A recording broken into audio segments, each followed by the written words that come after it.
तो आज का पहला प्रश्न हम पढ़ रहे हैं यहां पर, भारत किस गोलार्ध में स्थित है? तो भारत उत्तर और पूर्वी गोलार्ध में स्थित है। नेक्स्ट क्वेश्चन है, भारत का वह उद्योगपति जिसने अपनी संपत्ति का 34% परोपकार पर खर्च किया है, उसका नाम क्या है? तो वह उद्यमी या बिजनेसमैन अजीम प्रेमजी हैं। नेक्स्ट क्वेश्चन है, महान्यायवादी अंग होता है किसका? तो महान्यायवादी कार्यपालिका का अंग होता है। अगला प्रश्न है, भारत और ओमान का संयुक्त अभ्यास अल नगाह 2019 का आयोजन कहां पर संपन्न हुआ था? तो अल नगाह का आयोजन ओमान में जाबेल अल अखादर नामक स्थान पर संपन्न हुआ था। भारत की कुल ऊर्जा उत्पादन क्षमता वर्तमान में कितनी है? तो कुल ऊर्जा उत्पादन क्षमता वर्तमान में 3.5 लाख मेगावाट है और ये बढ़ रही है। अगला प्रश्न आपके सामने है, भारत में शामिल 562 रियासतों के अंतिम जीवित शासक महाराजा दिग्विरेंद्र सिंह सोलंकी, जिनका निधन 13 नवंबर 2018 को हुआ, वासंदा रियासत के 22वें नरेश थे। वासंदा रियासत वर्तमान में किस राज्य में है? तो यह गुजरात राज्य में पड़ती है। विक्रमशिला शिक्षा केंद्र के संस्थापक कौन थे? तो धर्मपाल विक्रमशिला शिक्षा केंद्र के संस्थापक थे। देश का पहला राज्य जिसने सर्वप्रथम सामाजिक अंकेक्षक कानून सरकारी सेवाओं में 15 दिसंबर 2017 को लागू कर दिया था, तो यह राज्य है मेघालय। अगले क्वेश्चन पे चलते हैं, भारत में कितने राज्य तट रेखा से लगे हुए हैं? तो 9 राज्य तट रेखा से लगे हुए हैं। इनकी जानकारी मैंने इससे पहले वाले वीडियो में दे दी है। कुलदीप सिंह चांदपुरी महावीर चक्र से सम्मानित हैं, जिनका निधन 17 नवंबर 2018 को हुआ। ये किस राज्य के निवासी थे? तो पंजाब राज्य के निवासी थे। निम्न में से क्या प्रधानमंत्री का कर्तव्य होता है? तो प्रधानमंत्री के कर्तव्य सभी हैं, नीतियों का निर्धारण करना, राष्ट्रपति को सूचना देना, मंत्रियों की नियुक्ति हेतु राष्ट्रपति को सिफारिश देना, ये सभी। भारत सरकार कितने देशों को ई वीजा उपलब्ध कराती है? तो लगभग 166 देशों को ई वीजा उपलब्ध कराती है। भारत का वर्ष 2017-18 में दुग्ध उत्पादन बढ़कर कितने मिलियन टन हो गया था? तो यह उत्पादन 176.3 मिलियन टन हो गया था और वर्तमान में बढ़त जारी है। नामवर सिंह, जिनका निधन 19 फरवरी 2019 को नई दिल्ली में हुआ, वो किस क्षेत्र में प्रसिद्ध थे? तो नामवर सिंह प्रसिद्ध साहित्यकार थे। गीत गोविंद ग्रंथ के लेखक कौन थे? तो जयदेव के द्वारा गीत गोविंद ग्रंथ लिखा गया है। प्रधानमंत्री नरेंद्र मोदी की अध्यक्षता में केंद्रीय मंत्रिमंडल की बैठक में 2 जनवरी 2018 को किस बैंकों के विलय की मंजूरी मिली थी? तो ये बैंक ऑफ बड़ौदा, देना बैंक, विजया बैंक, ये सभी विलय की मंजूरी मिली थी। क्षेत्रफल के क्रम में भारत में 3 बड़े राज्य कौन से हैं? तो राजस्थान, मध्य प्रदेश और महाराष्ट्र सही उत्तर है। भारत और श्रीलंका की सेनाओं का संयुक्त अभ्यास जो कि श्रीलंका में दियात लाबा बदूला नामक स्थान पर हुआ था, यह सैन्य अभ्यास कौन सा था? तो यह सैन्य अभ्यास था मित्र शक्ति, जो कि 6वें नंबर का था, 2019 में हुआ। लोकसभा में वर्तमान में केंद्र शासित प्रदेशों के सदस्य कितने हैं? तो 13 सदस्य केंद्र शासित प्रदेशों से हैं।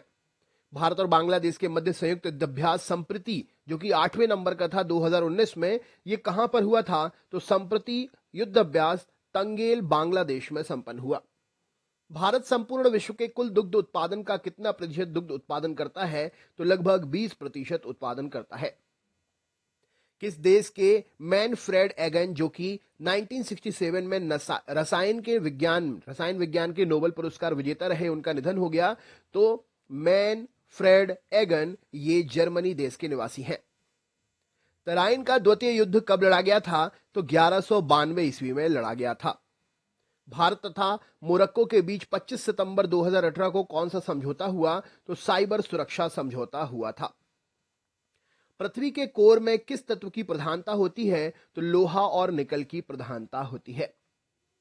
एंटी सैटेलाइट मिसाइल के जरिए अंतरिक्ष में वह उपग्रह जिसे नष्ट करने की क्षमता भारत में 27 मार्च 2019 को परीक्षण करके कहा, यह कहां से किया गया था? तो एपीजे अब्दुल कलाम द्वीप जो कि ओडिशा में है, वहां से यह एंटी सैटेलाइट का परीक्षण किया गया था। आम बजट पेश किया जाता है कहां पर? तो आम बजट ऑप्शन नंबर इनमें से कोई नहीं आंसर हो जाएगा। नेक्स्ट क्वेश्चन देखते हैं, रीसेट 2B का प्रक्षेपण किस यान द्वारा किया गया? तो रीसेट 2B का प्रक्षेपण पोलर सैटेलाइट लॉन्चिंग व्हीकल 46 के द्वारा किया गया। भारत में प्रति व्यक्ति दुग्ध की उपलब्धता कितनी है? तो यह उपलब्धता 375 ग्राम है। राजकुमार बड़जात्या जिनका निधन 21 फरवरी 2019 को हुआ, किस क्षेत्र में प्रसिद्ध थे? तो राजकुमार बड़जात्या एक प्रसिद्ध फिल्मकार थे। पाल वंश का संस्थापक कौन है? तो पाल वंश का संस्थापक गोपाल है। नेक्स्ट है 24वीं कॉन्फ्रेंस ऑफ पार्टीज का आयोजन यह दिसंबर 2018 में हुआ था। कहां पर? तो कातोविसे पोलैंड में यह हुआ था आयोजन। महाद्वीपीय प्रवाह के सिद्धांत के प्रणेता कौन है? तो वैगनर के द्वारा महाद्वीपीय प्रवाह का सिद्धांत दिया गया है। Multi barrel rocket launcher Pinaka का सफल परीक्षण डीआरडीओ के द्वारा कहां पर किया गया था? तो पिनाका का पोखरण रेंज से सफल परीक्षण हुआ था। सर्वोच्च न्यायालय के न्यायाधीश की सेवानिवृत्ति की आयु कितनी है? तो 65 वर्ष सही उत्तर हो जाएगा। गैर कानूनी गतिविधियों की रोकथाम के लिए 1967 में यूएपीए एक्ट जो बना था वह भारत में उसमें कितने प्रतिबंधित संगठन हैं? तो इस एक्ट के तहत 43 संगठन को प्रतिबंधित किया गया है। राष्ट्रीय स्थलीय मत्स्य पालन और जल कृषि नीति कब का जारी की गई? तो 2019 में यह नीति जारी हुई थी। जॉर्ज फर्नांडिस जो कि कारगिल युद्ध के समय भारत के रक्षा मंत्री थे, इनका निधन कब हुआ? तो 29 जनवरी 2019 को इनका निधन हुआ। राजतरंगिणी पुस्तक के लेखक कौन थे? तो कल्हण के द्वारा राजतरंगिणी को लिखा गया था। 106वीं भारतीय विज्ञान कांग्रेस का आयोजन 3 से 7 जनवरी 2019 को कहां पर हुआ? तो जालंधर पंजाब में हुआ था। सूची है भूमध्य रेखा, कर्क रेखा, मकर रेखा, आर्कटिक वृत्त और अंटार्कटिक वृत्त, और ये किस दिशा में है, किस तरह से हैं?